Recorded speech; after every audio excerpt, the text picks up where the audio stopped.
Let's proceed to the second chapter of the Omega Prime series. The description contains the link to the first chapter if you haven't viewed it yet. Liam's mind raced, his heart pounding in his chest. The alien before him stood tall and imposing, its glowing eyes studying him with a mix of curiosity and suspicion. The weapon in its hand, part spear, part blade, still hovered menacingly in the air.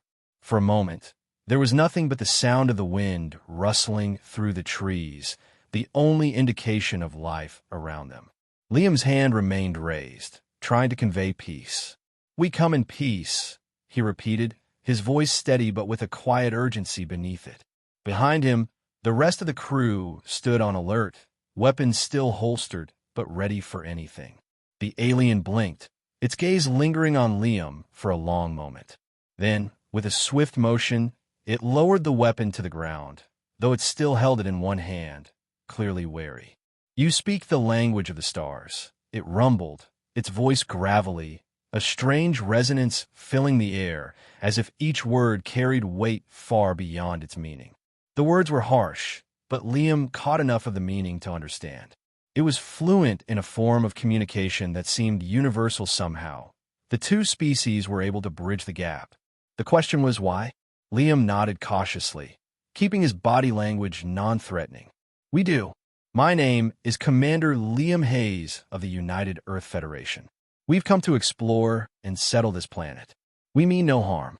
The alien's gaze narrowed. "Earth. We know the name." It paused, almost as if considering the words carefully. "But you do not belong here." The tension in the air thickened, and Liam felt his throat tighten. Why not? He thought, but instead, he pushed forward with the question. "Why not?" The alien made a low, rumbling sound, one that seemed almost like a growl. "This is our home, the home of my people. You are not welcome." Serena stepped forward, clearly unsettled, but also with a deep sense of curiosity. "Who are you?" she asked, her voice trembling slightly but firm. "What are you? We've never encountered a species like yours before." The alien hesitated, its eyes flickering to Serena and then back to Liam. "We are the Vorkari," it said simply, its voice quieter now, though still filled with authority. "The keepers of this world." "Keepers?" Marcus asked, his eyes narrowing. "You're saying this planet belongs to you?" The Vorkari nodded slowly. "Yes. This planet has been ours long before you even learned to navigate the stars. And it will be ours long after you are gone." Liam's chest tightened, the weight of the alien's words settling in like a stone. They'd known colonization wouldn't be easy, but this was different. A sentient species, guardians of the planet. They were about to be judged, not just as explorers, but as intruders. Their mission to settle here was far more complicated than they'd imagined. The Vorkari took a step forward, its posture imposing but not threatening. "We are not enemies, humans. But we are not friends either. We will allow you to remain here if you respect our ways." Liam exchanged a quick glance with Marcus and Serena. "What are your ways?" he asked cautiously. He had no choice but to keep the dialogue open. Their survival and the future of the human colony might depend on it. The Vorkari tilted its head slightly, its glowing eyes scanning the group. "We do not share our land with those who do not understand it. If you intend to stay, you must prove that you will not destroy what you cannot comprehend. You must learn." Liam was about to speak when another Vorkari appeared from the trees. This one was smaller, but its presence was equally commanding.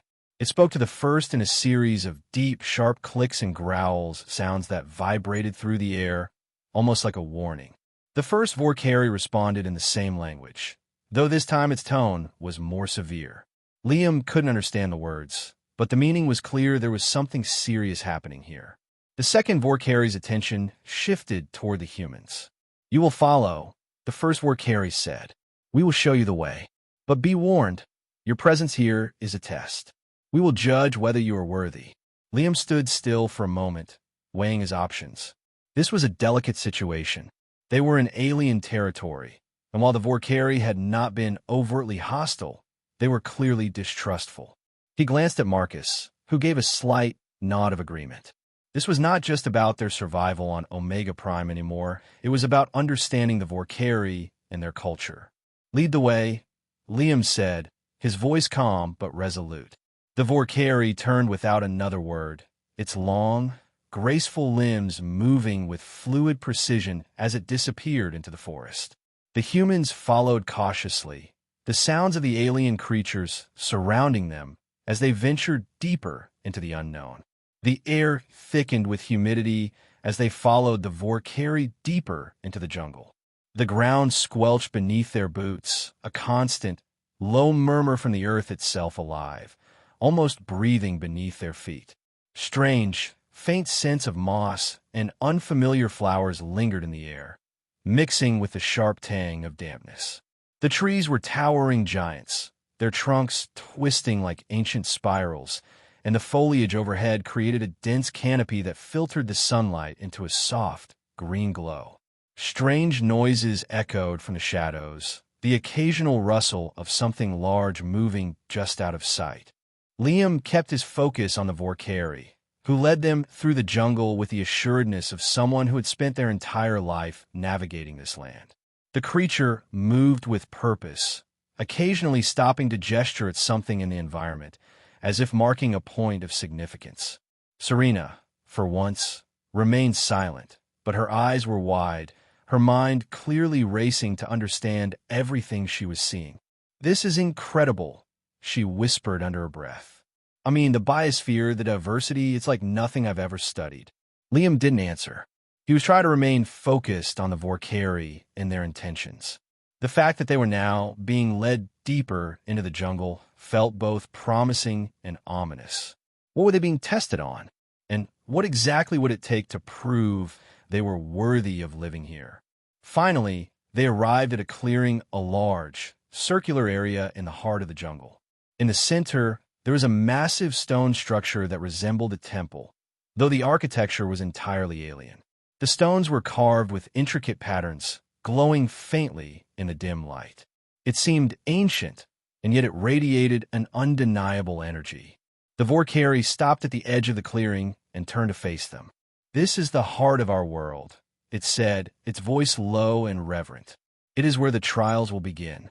"Trials?" Marcus asked, his voice hard with skepticism. "What do you mean by trials?" The Vorkeri's glowing eyes fixed on him.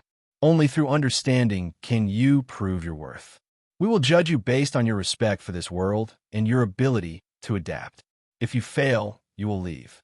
Liam stepped forward, his resolve firm. "We are here to stay, and we will respect your world." The Vorkeri nodded slowly, as if measuring his sincerity. "Then prove it." With that, the alien stepped aside, revealing a strange artifact lying at the base of the stone temple.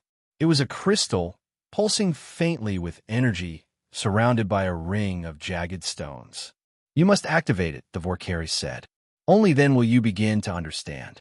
The words hung in the air like a warning, and Liam couldn't shake the feeling that this artifact was more than just a test. It was a key to something far darker. The air seemed to hum with a strange energy as they gathered around the crystal. Liam looked at the artifact, then at his crew. Serena stepped forward cautiously, but it was Marcus who spoke first. "This is a test, right?" he muttered. "We're being judged by these creatures." Liam's eyes never left the artifact. There was a sense of foreboding, but also a need to proceed. "It's the only way forward. We have no choice." Liam stood motionless at the edge of the stone circle, the glowing artifact before him pulsing with an eerie, otherworldly light. It seemed to hum faintly, like a living thing, its energy swirling around the jagged stones that encircled it. Despite the beauty and majesty of the scene, an uncomfortable tension hung in the air, as if the very ground they stood on was holding its breath. Serena, her voice filled with awe and uncertainty, couldn't help but speak. "This is it. There's something ancient about this. It's not just technology. It's something more." Marcus stepped forward, his face set in a hard, determined expression. "I don't trust it. This whole place is too perfect, too controlled. We don't even know what activating this thing could do." Liam glanced at him, then back to the Vorkeri, who had remained silent and still, observing the humans' every move. There was no doubt in his mind that the alien species was waiting for them to make the first step. We have to try, Liam said, his voice low but resolute. If we're going to prove we're worthy of staying here, we have no choice but to trust them. Trust the process. He stepped forward, the stone ground cool beneath his boots. As he approached the artifact, the pulse of energy seemed to intensify, and he could feel a subtle vibration in the air, like the very fabric of the planet was responding to his presence. It was both exhilarating and unsettling. "Commander," Serena called softly, her voice trembling slightly. "Do you feel that? It's like the artifact is connecting with you." Wow. Looks like you are done with the second chapter. Thanks for watching. Please like and subscribe for more videos like this.